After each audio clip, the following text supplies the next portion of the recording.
자, 엑셀을 정리하다가 최근 일주일간 원달러 환율이 필요해졌다고 해봅시다. 이때 제미나이 CLI에 최근 일주일간 원달러 환율을 입력해달라고 명령하면 제미나이가 알아서 데이터를 찾고 입력까지 해줍니다. 이런 실용적인 엑셀 에이전트 누구나 만들 수 있습니다.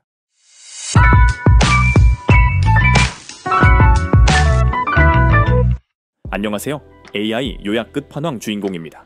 이번 시간에는 저번 시간에 이어서 제미나이 CLI와 MCP 서버를 이용해 엑셀을 실시간으로 편집하는 에이전트를 만들어 보겠습니다. 우선 에이전트를 만들기 위해 가장 기본적인 기능이 있는 엑셀 MCP 서버를 사용해 보겠습니다. 일단 제미나이 CLI를 실행해 주고요. 그리고 고정 댓글에 있는 링크를 복사해 골뱅이 버튼과 함께 입력하고 이렇게 요청해 보세요. 해당 레포지토리를 클론해 줘. 그러면 긴 명령어를 허용할 거냐는 질문이 뜨는데요. 엔터를 눌러주시면 됩니다. 그러면 제미나이가 해당 레포지토리를 사용자의 컴퓨터로 복사합니다. 그럼 제미나이를 종료하고 해당 레포지토리가 클론된 경로로 이동해 다음 명령어를 입력합니다. 이 명령어는 서버를 컴퓨터 전역에 설치하는 역할을 하는데요. 자주 사용할 명령어니 기억해 두시는 것도 좋습니다.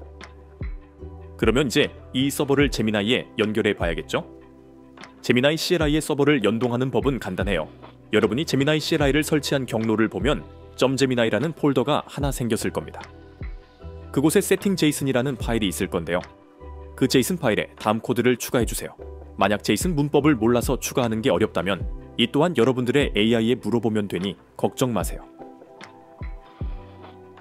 그 다음에 제미나이 CLI를 켜서 /MCP를 입력하면 다운로드한 새로운 엑셀 MCP 서버가 등록된 것을 볼 수 있습니다. 일단 이 MCP를 사용부터 해보겠습니다. 엑셀 파일을 하나 열어주고요. 저는 한번 이렇게 요청해 보겠습니다. 마케팅용 예제 데이터를 생성해서 A1 셀부터 입력해줘. 과연 정말로 데이터가 엑셀 파일에 입력이 될까요? 잠시 기다려 보겠습니다. 그랬더니 제미나이는 현재 엑셀 워크시트를 감지하고 A1 셀부터 예제 데이터를 생성해 입력해 줬습니다. 정확히는 제미나이가 서버의 형식에 맞는 데이터를 생성해 MCP 서버로 보내고 MCP 서버가 데이터를 엑셀에 입력해 준 것이죠. 어때요? 정말 신기하지 않나요? 하지만 이 에이전트는 엑셀의 데이터를 쓰는 기능만 하고 있기 때문에 너무 간단한 툴만 있는 에이전트입니다. 우리는 대신 툴을 추가하여 이 에이전트를 더 발전시켜 볼 겁니다. 요즘 유행하는 바이브 코딩이라는 개념이 있습니다.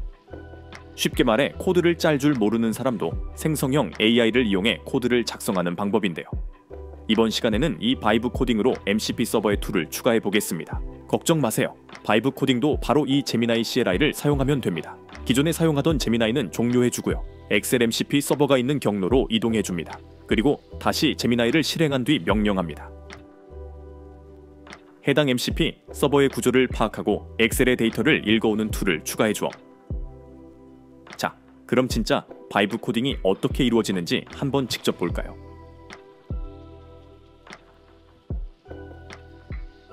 우선 제미나이 CLI는 경로에 있는 주요 폴더들을 읽어 이 MCP 서버의 구조를 파악하기 시작합니다. 그 다음 MCP 서버에 들어있는 툴을 확인하고 해당 툴의 코드를 참조해 사용자가 요구한 새로운 툴을 추가합니다. 이 과정에서 제미나이 CLI는 직접 파일에 접근할 수 있는 권한을 가지고 있기 때문에 사용자가 코드를 받아 파일을 수정해야 되는 과정을 거칠 필요 없어서 더욱 편리하게 툴을 추가할 수 있다는 장점이 있습니다. 자, 이렇게 제미나이는 새로운 툴의 코드를 작성해 줬고요. 파일을 덮어쓰기 위한 제미나이의 권한 요구가 뜨는데 그냥 엔터를 눌러주시면 됩니다. 그리고 마지막으로 제미나이는 서버의 코드를 수정해 코딩을 완료해 줬습니다. 이렇게 되면 간단한 프롬프트 하나만으로 우리가 원했던 바이브 코딩이 완료된 것입니다. 그럼 이제 다시 한번 제미나이를 종료해 주고요. 또 서버를 재설치해 줍니다.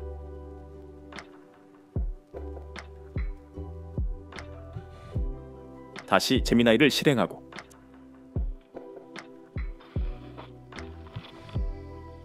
/MCP를 입력하면 우리가 새로 만든 툴이 등록되었음을 확인할 수 있습니다.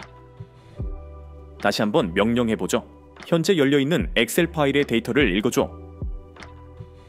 과연 결과가 어떻게 나올까요? 아, 엑셀 데이터의 범위를 알려달라고 하는군요. 아마 라이트 툴의 범위를 기준으로 했기 때문에 해당 툴의 코드를 모방하는 과정에서 범위를 지정하도록 작성한 것 같습니다. 이런 경우에는 추가적인 코드의 수정을 통해 전체 범위의 데이터를 읽어오게 하는 등 코드를 수정하면 될 것 같습니다. 자, 어쨌든 최종적으로 이렇게 범위를 지정해 줬습니다. 그랬더니 제미나이는 우리가 이전에 입력했던 마케팅 데이터 예제를 그대로 읽어와 줬습니다. 그러나 이건 운이 좋았던 경우고요. 바이브 코딩을 통한 MCP 서버의 수정은 많은 시행착오를 낳을 수 있습니다. 특히 복잡한 툴을 추가하거나 많은 양의 툴을 추가하는 경우 더 그렇죠. 왜냐하면 절대 바이브 코딩은 완벽한 방법이 아니고 코드 작성에서 많은 실수를 하거든요. 그래서 바이브 코딩에 필요한 팁을 몇 가지 드리겠습니다.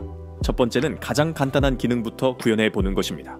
저는 열려있는 엑셀 워크시트를 감지하고 지정된 범위의 정보를 입력하는 툴을 만들기 위해 가장 먼저 열려있는 엑셀 워크시트를 감지하는 코드를 작성한 뒤 그 후 하나의 셀의 정보를 입력하는 코드를 추가하고 마지막으로 원하는 범위에 셀의 정보를 입력하는 코드를 추가해달라고 요구의 툴을 완성했습니다. 두 번째는 이미 존재하는 코드를 참조하는 것입니다. MCP 서버 구축의 예시처럼 이미 존재하는 비슷한 기능의 코드를 AI에 제공하고 자신이 원하는 기능을 만드는 코드를 작성해달라고 요구하는 겁니다. 다만 여기에는 라이센스 등 민감한 문제가 있을 수도 있으니 꼭 라이센스를 확인하세요. 세 번째는 코딩에 관한 이해력을 키우는 것입니다. 다른 분야의 프롬프트와 마찬가지로 자신이 원하는 방향을 AI에게 명확하게 제시할 수 있다면 AI는 더 정확한 답을 내놓게 됩니다.